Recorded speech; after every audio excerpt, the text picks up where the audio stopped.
नहीं, देखिए आप कि एक फ्रॉडलेंट आदमी जिससे जेड प्लस सिक्योरिटी दी जाती है और वो मैनेज करता है मीटिंग विद डिप्टी कमिश्नर्स, दो डिप्टी कमिश्नर से मिला, एंड देन उसको एक एसयूवी गाड़ी भी दी जाती है।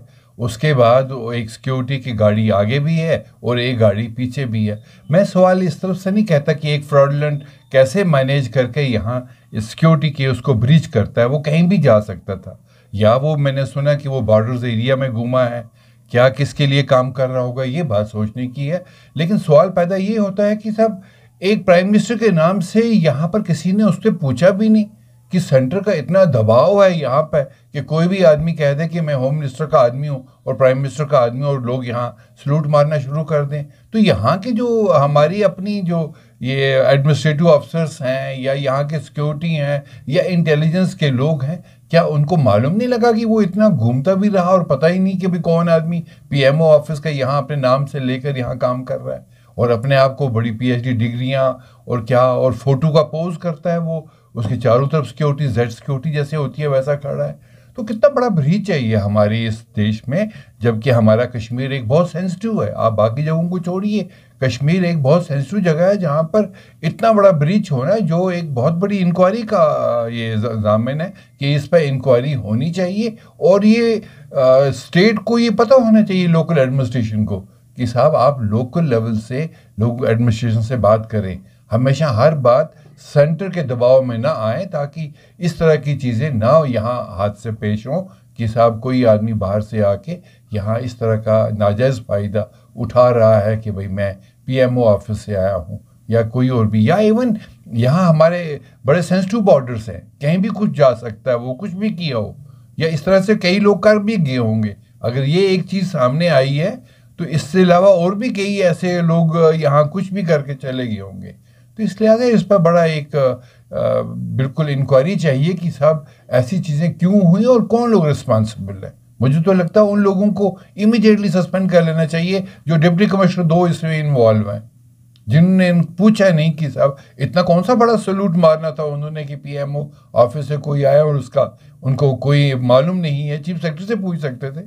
ये तो बाद में, खैर 10 दिन के बाद उनको पता लगा है, 2 महीने वो इनकी तमाम जो सहूलियत है वीआईपी की वीवीआईपी की सहूलियत वो घूमता रहा, लेता रहा, और उस पर भी पब्लिक में ये चीज़ आनी चाहिए कि साहब उसने कौन कौन सी जगह पर जाके कौन कौन से बेनिफिट्स जो हैं वो लिए हैं या धोखाबाजी की है, ये पब्लिक डोमेन में ये बात आनी चाहिए।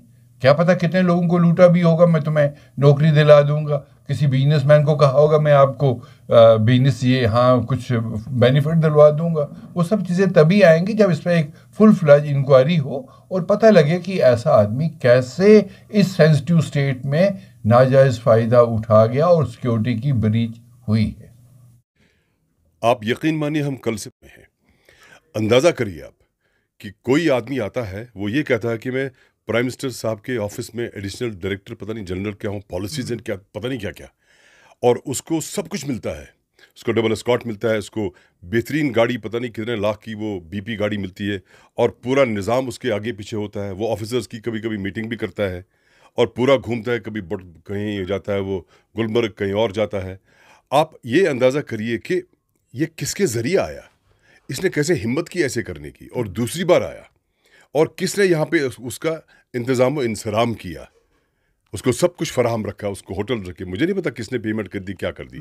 बात वो नहीं है, बात यह है कि आज ऐसा निज़ाम है कि आज कोई भी कुछ भी कर सकता है। और जो लोग यहाँ पे हैं, जो यहाँ पे लोग हैं, जो यहाँ के डेमोक्रेटिक अक़दार को और डेमोक्रेटिक वैल्यूज़ के लिए ज़मीनी सतह पे काम करते हैं, नो सियासी लोग मुश्किल हालात में काम करते हैं, जान जोखिम में डाल के काम करते हैं, जिनको कोई सिक्योरिटी नहीं है, जिनके पास कोई बीपी गाड़ी नहीं है, लेकिन फिर भी वो डेमोक्रेसी का झंडा बुलंद रखे हुए हैं और मुश्किल हालात में काम करते हैं। लेकिन उनको कोई सिक्योरिटी फराहम नहीं होती है, उनका किसी को ख्याल नहीं है। बाहर से जो भी चोर चक्के आते हैं उनको वो डबल स्कॉट और बाकी चीज़ें फराहम करते हैं। इतना ही नहीं है, इसमें सबसे बड़ी बात यह है कि इसने लिंक किया खुद को ऑनरेबल प्राइम मिनिस्टर के ऑफिस के साथ। इससे बड़ा मजाक क्या हो सकता है, इससे बड़ी बदकिस्मती क्या हो सकती है। अब कौन किसके साथ वाबस्ता है, क्या वाबस्तगी है, क्या कर रहा है वो। और उसने ये भी कहा कि मैं कोई पॉलिसी का कोई डायरेक्टर हूं कि एडिशनल स्ट्रेटजी के साथ वाबस्ता हूं। क्या पता जितने भी अफसर उनसे मिले हैं यहाँ पे, कितने मिले मुझे नहीं मालूम, जितने भी आज तक मिले होंगे और कौन कौन मिला होगा, क्या पता उन्होंने उनके साथ कोई ऐसी चीज शेयर की हो, स्टेट सीक्रेट, जो नहीं करना थी, क्योंकि वो आदमी है नहीं प्राइम मिनिस्टर ऑफिस से। आप देखिए किस तरह का रिस्क लेते हैं। बेसिकली इनका कसूर नहीं है जो यहाँ का निज़ाम संभालते हैं, इनको ये पता है कि हमें ऊपर वाले ने यहाँ का बादशाह बना दिया है। यानी कि सब दबाव काफी ज्यादा ब्यूरोक्रेट्स पर है, ऑफिसर्स पर है। दब ऑब्वियसली ऑफिसर तभी करेगा जब कहीं से फोन आएगा, ऑफिसर तभी करेगा जब कोई उसको हुक्म देगा, और जो हुक्म देने वाले उनको पता हम बादशाह है, हमें कोई छेड़ ही नहीं सकता है, और बर्बादी और तबाही मचा दी है सब सब तरफ से। अंदाजा करिए ना आप किस किस जगह रहते हैं आप। और मुझे लगता है कि यहाँ के लोगों को क्या बताएंगे।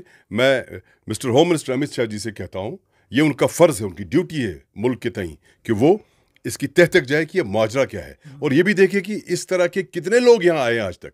क्योंकि हम हमेशा देखते हैं यहाँ सड़कों पर पी पी चलता रहता है और लोगों को साइड पे बिठाते हैं और लोगों को चलने नहीं देते हैं। और आप ये भी देखिए ना, एक तो खर्चा किसने किया इसका, किसने गाड़ियाँ फराहम की, कैसे की, मे बी ये वसूल कर सकते हैं, हो सकता है। लेकिन जहाँ जहाँ से ये साहब, क्या नाम है, कोई पटेल साहब हैं गुजरे, ये कॉनमैन साहब, वहाँ से जब लोग गुजर रहे होते, उनको किस तरह से साइड पे रुकना पड़ा होगा, उस बेइज्जती को कंपनसेट कौन करेगा। आप एक कॉनमैन के लिए एक आम आदमी को, एक इज्जतदार शहरी को रोकते हैं, उसको कंपनसेट कौन करेगा। और ये बड़े बड़े ये जो कोठियों में बैठे लोग हैं, इनसे हिसाब लिया जाएगा, और ऐसा हिसाब लिया जाएगा वल्लाह अगर कभी पीछे मुड़ के देखेंगे।